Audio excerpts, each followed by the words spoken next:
This event is an interactive and immersive experience for the public to understand what heroin looks and feels like. That the students in my Design for Good class put together solely on their own. They did every aspect of the project, including putting together the audio, the visuals, finding the facts.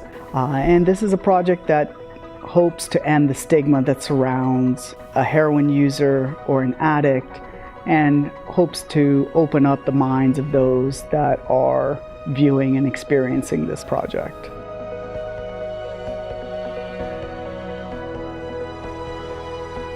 The thing that I was most heavily involved in for the event was preparing the room itself and getting everything sectioned off and organized so that everyone else could put their work into the rooms.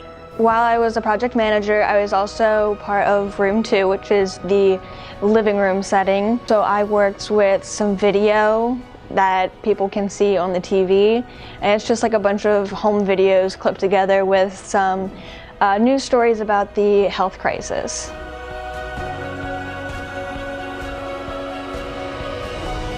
I'm very excited for people to come and learn and raise awareness on a topic that's not heavily covered on the college campus a lot, and expand on the knowledge that they think they already know.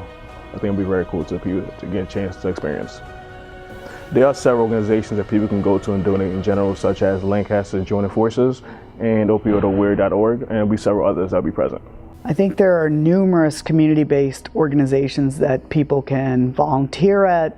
For the most part, people need to take an active role in their community as well as in the person next to them. They need to understand and really be compassionate in terms of understanding that many people go through a variety of trials in their life.